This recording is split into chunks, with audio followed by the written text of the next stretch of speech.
All right. So, welcome to our biology and health class, and we're still in that phase of doing chemistry to learn about where all of this is going to connect later. So, just as a reminder, this is going to be something for you to complete. I would get started on this just as an example.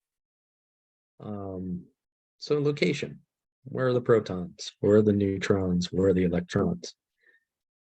More than a hint, protons and neutrons are in the nucleus, and electrons are out in the valence or in the orbits. So that should help you out. Protons are positive, electrons are negative, neutrons are neutral. And so that hopefully will get you started and start looking at the mass. It's in one of the videos of what the mass is. All right. So we're going to be talking about the chemical bonds. So the reason really that atoms bond to each other is for stability. And if we use one of the models, and so yes, it's a model and it's only one kind of model. If we use the valence model, which we're kind of used to seeing with the circles, we have these valence shells that have electrons. And so a covalent bond is where two atoms will share electrons and they'll form a molecule. So a molecule is an atom grouped together to form something new with a neutral charge. I wonder where we've seen a question about that. I wonder. All right. So there's more than one kind of model when we represent these bonds. There's an electron dot structure, and there's a line dot bond structure. So, not surprisingly, the dot structure uses dots, and the line bond structure uses lines. Very complicated, right? Not necessarily doing that because that is kind of tricky, but the name of the models. So, there's also a thing called a lone pair electron. And that's when we have leftover electrons. So that is a possibility. They're not really going to be tied to anything. They're just kind of out there. And that's okay. Let them be who they are.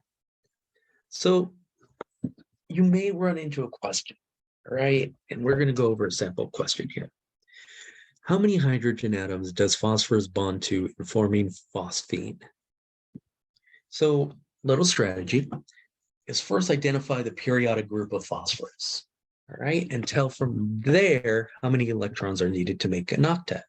Remember, in those outer valences, the first valence, just 2 electrons, all the others have 8. That's the octet. So let's find phosphorus, and phosphorus is right here.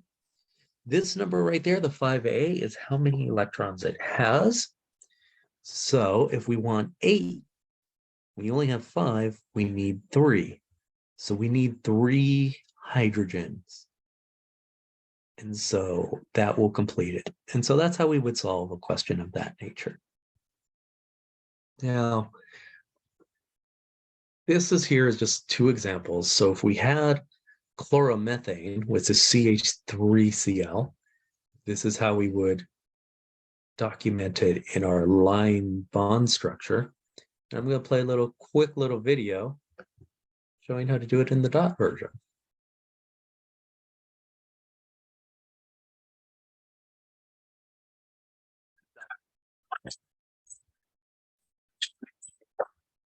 Stable chlorine group 4 or 14, 4 valence electrons. Hydrogen's in group 1, but we've got 3 hydrogen, and chlorine has 7 valence electrons. If we add them up, we get 14 total valence electrons. Carbon and carbon. Hydrogen's always good on the outside, and then chlorine, which is very negative, go on the outside. We have 14 valence electrons between each of the atoms to form a chemical bond. We've used 8, and then around the chlorine, 10, 12, 14 valence electrons. Let's see if we have full outer shells. Hydrogen only needs 2 valence electrons, so the hydrogens are all okay. Chlorine needs 8, it has 8, and carbon also needs 8. Yes. So we use all 14 valence electrons. You can first the outer shell, with the Lewis structure for C8. And back. Now notice how he called the dot structure the Lewis model. That's just another name for it. So if you ever see the Lewis model, that means the dot structure. So there was a thing called the valence bond theory. So as two atoms approach, they're basically just trying to find spots in each other. And so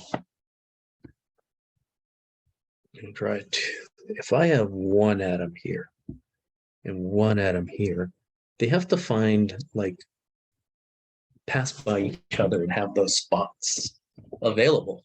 If they're too close, it doesn't work. If they're too far, it doesn't work. So it's kind of finding the right amount.